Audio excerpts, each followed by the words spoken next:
Yo, what's going on? What's going on? What's going on, good people? Peace and love. Pardon my delay. 2 minutes behind was getting myself together. Sometimes mornings can be a little slow. And this morning was a little bit slow.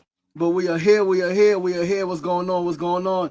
Well, welcome to another episode of SR Daily. Another week, another show.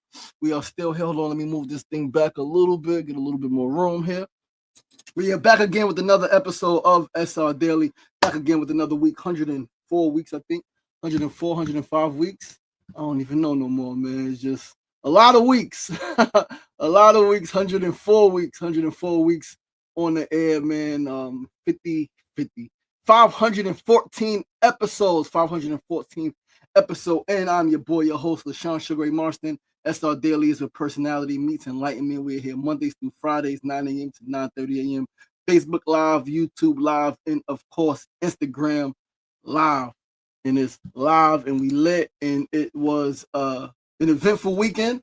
Made some progress, man. I got a lot of things going on. We dropped two videos in my new brain coaching series. We're going to launch the flyer, the logo rather, today of the series.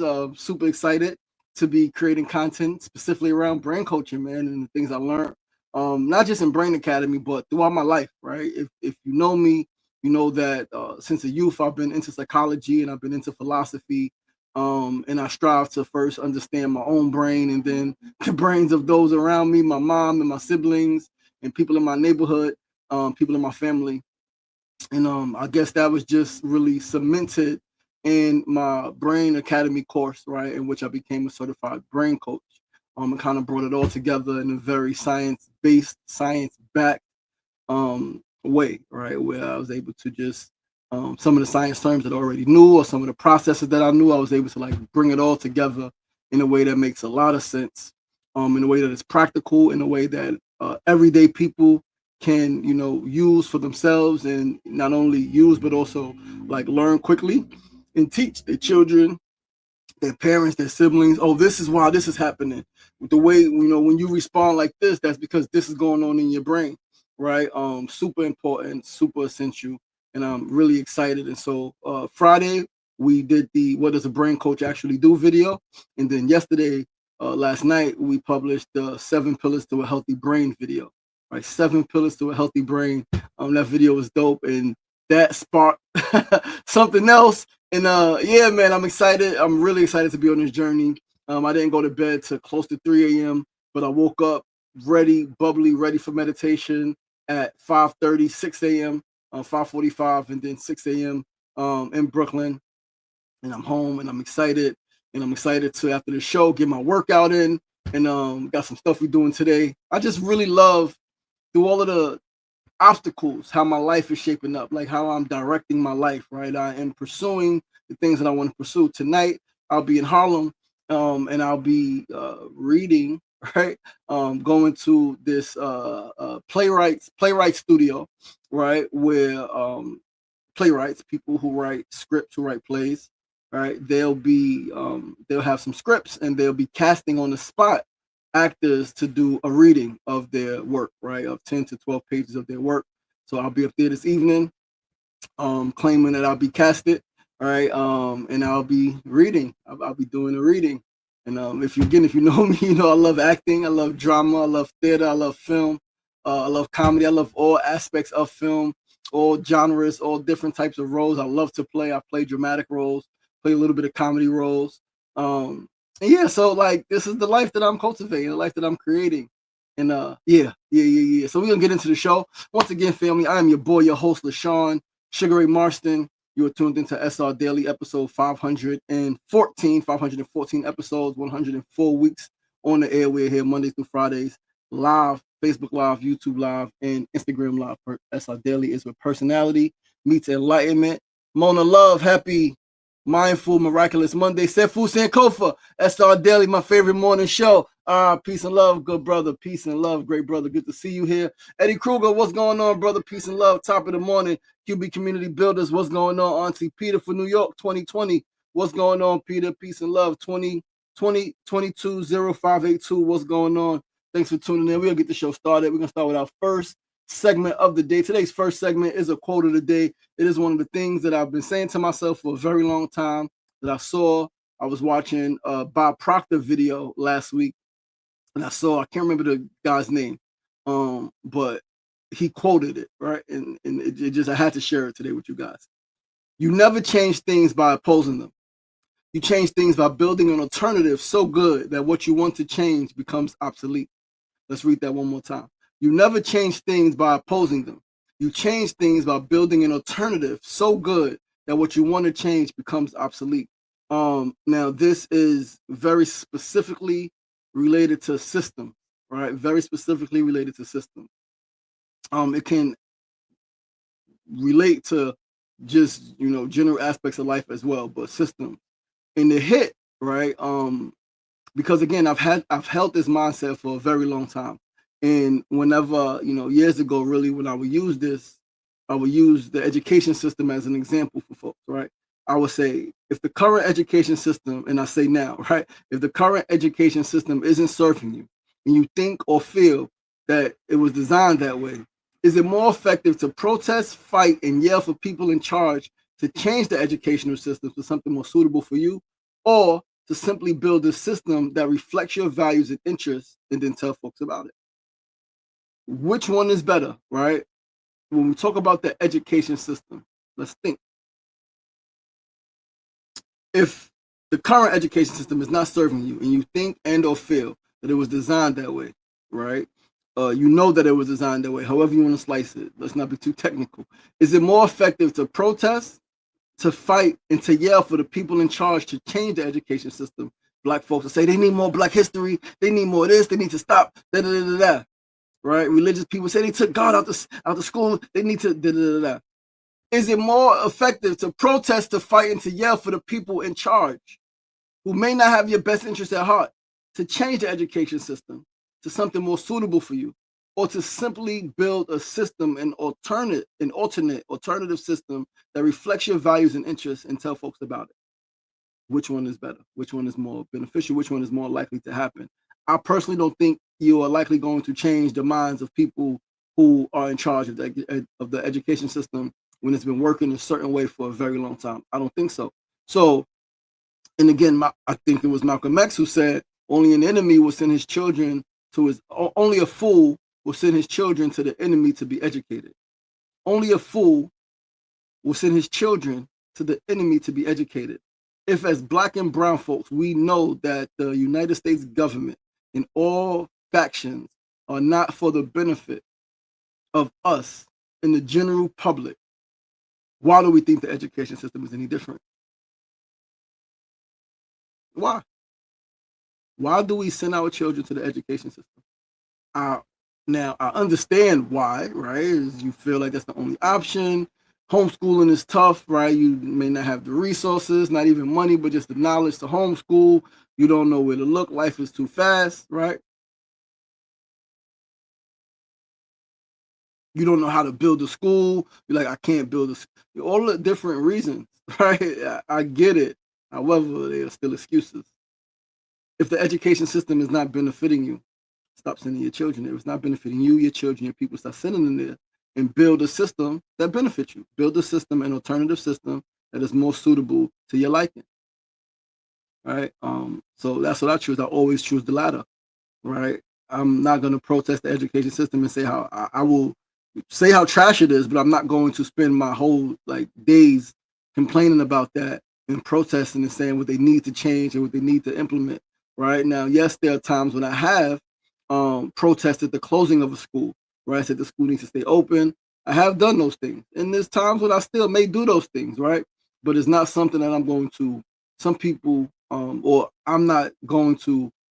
I'm going to focus more on building an alternative school. That's where I'm going to put my energy, right? Because I believe that's how you change things, not by simply opposing something, not by wanting to break something down. No, you change it by building an alternative, because even if we say the education system is trash, and even if we destroyed every school, destroyed the whole education system, we're still going to need to build a system. So why not just focus on building a system that is good enough, right, in which your people leave the current system, the dominant system, and go to yours, right? Just to me, that just makes a lot more sense and it's more feasible. It's more energy conservative, right? And again, when we learn about the brain, we learn that one of the things our brain likes to do is conserve energy. So yes, it takes energy to build something, but it also takes energy to tear something down. And I get that tearing something down feeds into our amygdala hijack, feeds into our survival brains, feeds into our emotional brain, feeds into our need and our lust for to express anger with violence, right? This shit is really deep, guys. But let's move right along to our second segment of the day. We're gonna move to our second segment. Today's second segment is a powerful one. Javon Lomax, what's going on? World Healer, talk that talk, King. Peace and love. I appreciate you. Mona Love said this message is right on time. Thank you, baby. You look delectable. Oh, thank you, my love. Listen, let's move right along to our second segment of the day. Second segment is our Need to Know News of the day. Listen, this news is, I'm getting goosebumps as I'm about to talk about it. So, Saturday, I attended the Farm School alumni event in the Lower East Side. If you don't know what Farm School is, Farm School NYC, please do look it up. It is an urban agricultural program that I took back in 2012 to 2014, right? 2013, 2004, into 2012, 2013, into 2014, right? 2012 to 2014, yeah. But you learn urban agriculture, man. You learn how to grow food in the city. You learn freaking botany, carpentry, freaking you learn about the environment. It was such an extensive 2-year program, rigorous 2-year program, right? We did a lot of urban agriculture stuff. The cohort I was there, we built a lot of the community gardens in the city, up in the Bronx, up in Brooklyn, and Staten Island. We did some stuff in Queens, not much. It was basically Manhattan, Brooklyn, Bronx, and we did the irrigation at Snug Harbor in Staten Island, right? So Farm School, incredible program. So Saturday was the Farm School alumni event in the Lower East Side. Now, I hadn't been involved in Farm School, since 2014, and I hadn't been engaged really in any way since around the same time, right? Maybe I think 2015, I went to something.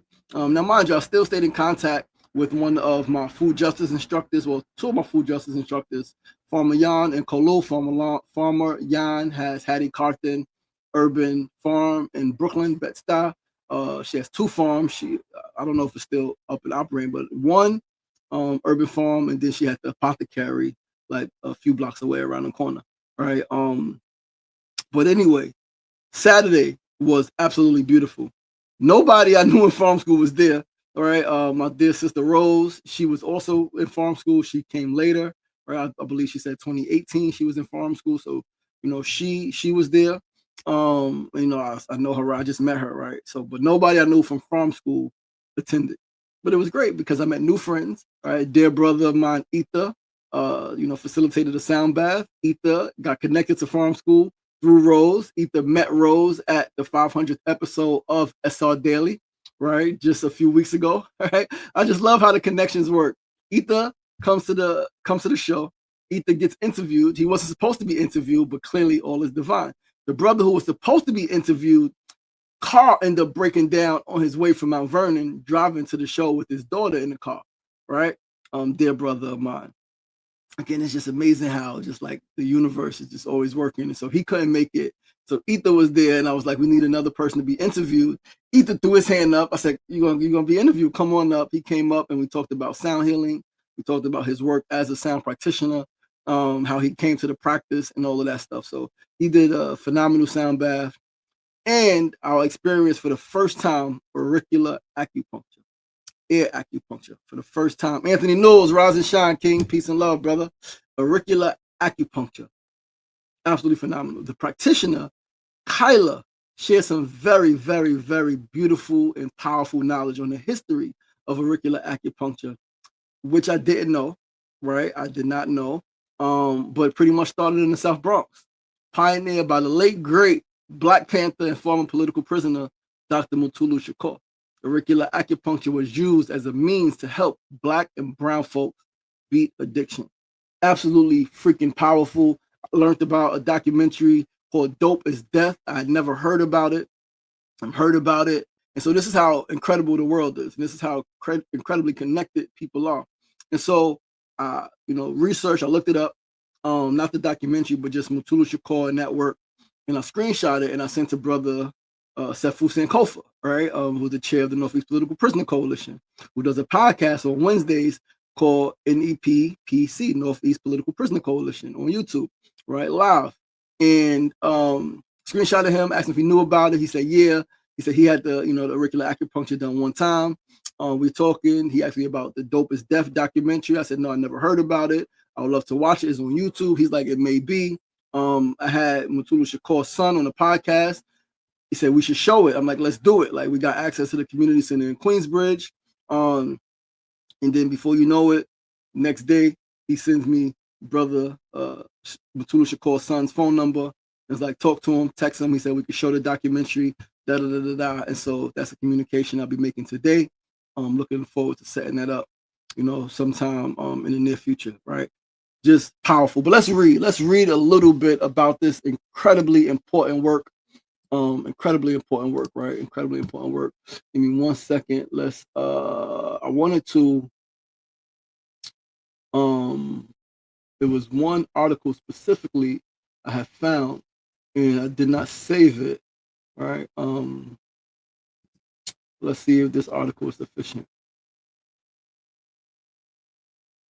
Yes, all right. So acupuncture history is Black history.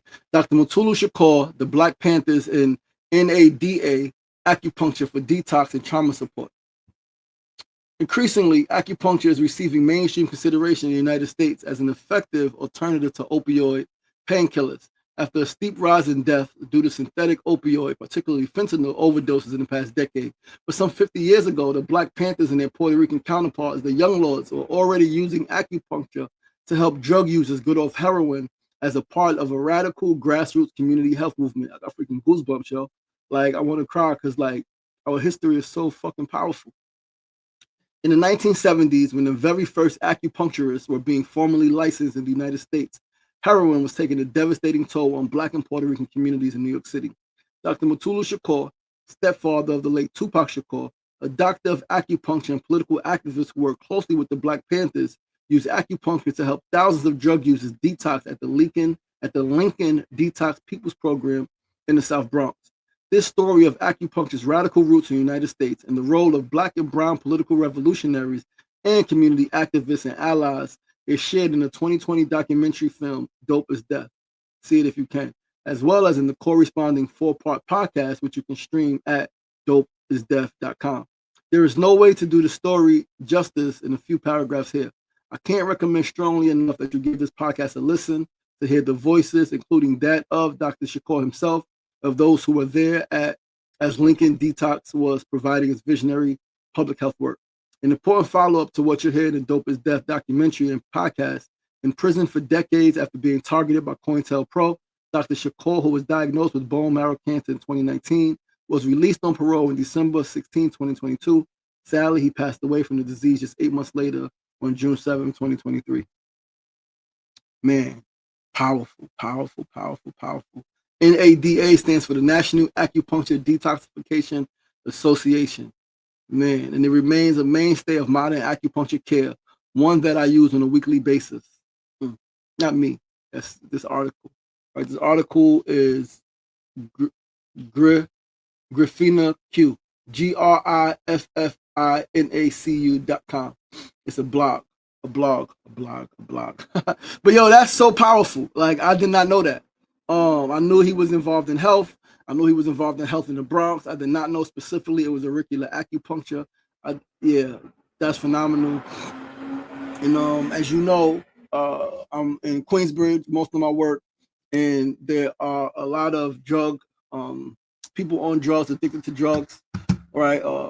Cocaine, crack, heroin, and Queensbridge in that regard seems to be getting worse because some of the people on drugs, as there's a housing crisis, right, as there's really a healthcare crisis here in America, here in New York, a lot of people seem to be getting worse, right? There are a few people who they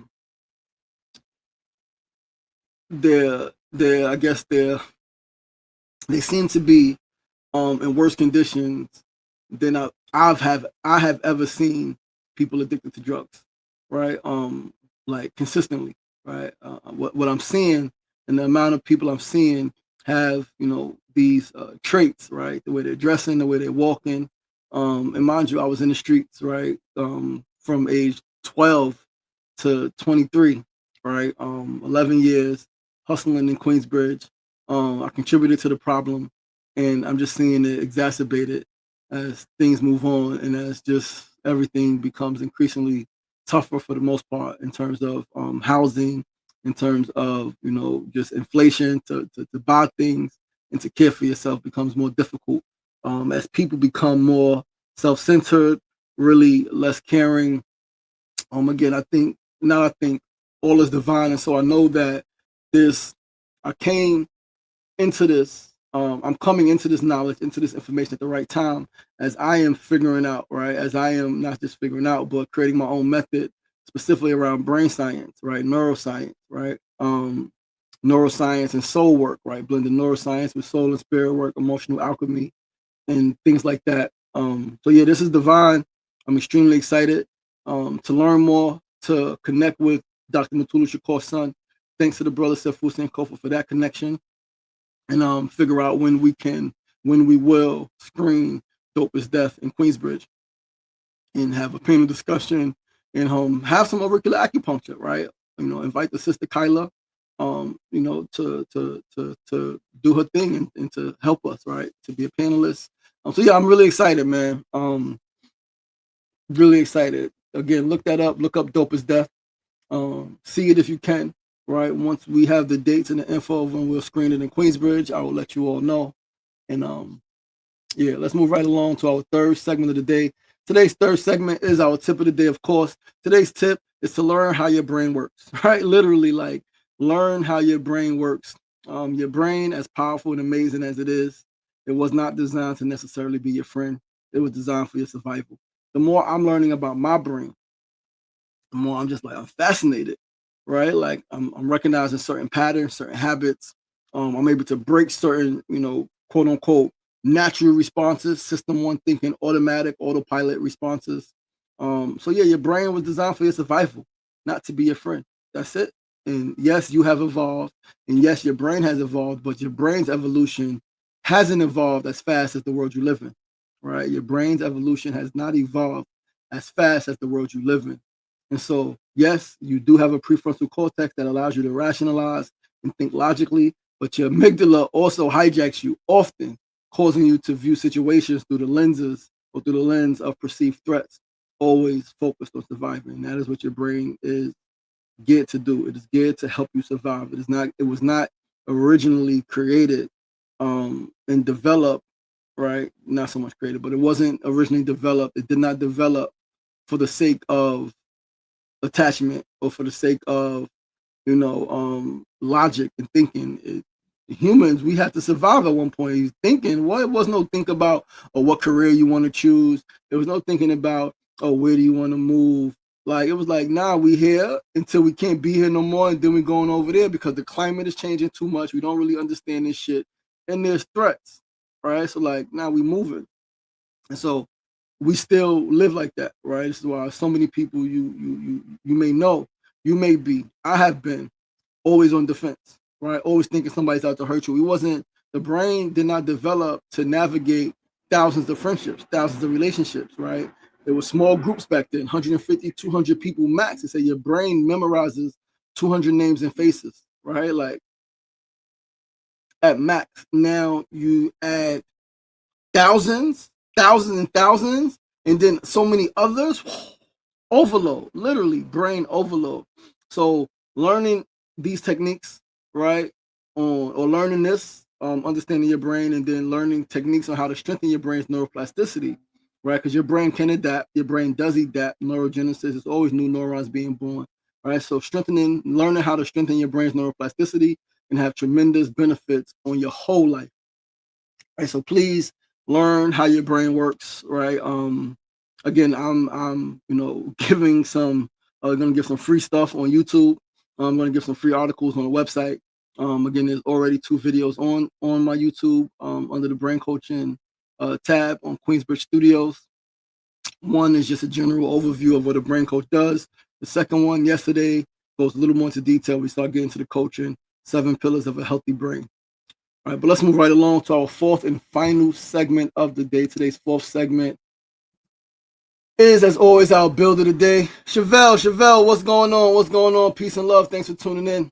Mona said, learning how your brain works requires rest, reflection, reframing, and relearning. Absolutely. That is one of the 7 pillars of a healthy brain is pauses. Learning to rest. Your brain, it integrates, right? Like pauses helps your brain integrate wisdom. Your brain is always repairing, it is always reorganizing, but it cannot do that if you are constantly hustling, if you're constantly thinking, if you're constantly trying to figure things out. No, like you gotta rest and not just like physically sleep, but you have to like remove yourself from your phone. You have to remove yourself from the screen, right? You have to like meditate. You gotta meditate. It's listen. I recommend you all to watch the video 7 Pillars of a Healthy Brain. It is on our YouTube channel, Queensbridge Studios. Please go. Please watch that. Subscribe to the channel. Share the video with your friends. Leave a comment. Right. There are 7 pillars to a healthy brain. Most of us just don't have a healthy brain. Right. And it's not our fault. We weren't taught how to care for our brain. Right. Not in a chemical way. Right. Not in a medical way, but in a real life, like everyday brain nourishment way, like really impacting brain structure and brain function. Chemically, brain doesn't really change much, right? There are spikes, there are certain effects that are immediate, intense, but it doesn't last, right? Chemical, which is why we see it. People taking chemicals for their any type of, mental health or brain issue, and they got to keep taking it because it's not really helping their brain. It's not transforming their brain. It's not. It's not a lot of issues with that. So there are other practices that you can incorporate that can help with functional and structural brain transformation. But let's move right along. Fourth and final segment, our build of the day. Today's build, listen, take your knowledge on big things and on small things and create talks, write books, and write articles on them. Take what you know, take the knowledge that you have on big things, right? Brain science, neuroscience, freaking health, teaching, education, right? My brothers on Javon Lomax on circle keeping, circle management, right? Men's mental health, men's emotional wellness. Take the knowledge that you have on big things and on very small things. How to freaking how to like put a bookshelf together, organize your books, all right, in a way that makes sense. Big things and small things. Take the knowledge that you have, create talks, write books, write articles on them. There are 2 ways to make yourself an authority on a subject and to get paid top dollar for sharing knowledge you have. One way is, of course, by getting your PhD. If you have your PhD, you top of the class, right? You get your PhD for the most part. Clearly, there are people without a PhD who know their shit. But it's said that getting a PhD in a related field, you'll be top of the class, get paid top dollar for speaking and things like that. The other way to get paid top dollar, right? The other way to get paid top dollar for sharing knowledge you have is by writing a book on the subject, right? By writing a book on the subject. And I'm remembering this wisdom and I am recommitting myself to writing books on subjects that I have knowledge on. I have knowledge on a couple of different things. I am a published author, right? I did publish a book, Dear Usha, Messages to My Firstborn. And that was in 2017, man. And I'm behind, all right? But I'm right on time. I have some trauma around book writing because that book I had to pull for a while, and it took me a while to edit it and republish it. But I republished it last year. I edited it. The book is available for purchase. If you would like a copy, hit me up and get you a copy. Dear Usha is absolutely probably one of the best books ever written. Humbly, if I say so myself, like my writing to my daughter, all right, is absolutely fucking profound. But I already have a cover and outline for the next book that I'm writing, that I will publish like as soon as humanly possible, right? I got to give myself a date, a deadline that we can publish this book. But yeah, man, I'm super excited. But listen, guys, that is our show for the day. Thank you guys so much for tuning in. Once again, I'm your boy, your host, LaShawn Sugar Ray Marston. Javon said, rest is liberation. Absolutely, absolutely. Rest is essential, not just for brain health, for brain growth, but just for optimal health, physically, emotionally. All right. But listen, guys, thanks for tuning in. Once again, I'm your boy, your host, LaShawn Sugar Ray Marston. Please do join us right back here tomorrow, same time, same place, 9 a.m. to 9:30 a.m. Facebook Live, YouTube Live, and of course, Instagram Live. SR Dailies where personality meets enlightenment. This is episode 514. Episode 104. We are rolling right along. One more comment. Mona Love said, my fourth grade teacher gave us that concept. Whenever we learned new vocabulary words, she would tell us to use it in conversation 3 times, and then we owned it. Facts. Own your shit. I love it. Absolutely. Yo, listen, guys, enjoy the rest of your day. I appreciate you guys. I love you guys. I look forward to seeing you guys tomorrow right here on the show. Remember, it ain't getting knocked down. That's the problem. It's staying down. So get up! The power is in you. As always, be kind to yourself and be kind to each other. Peace and love.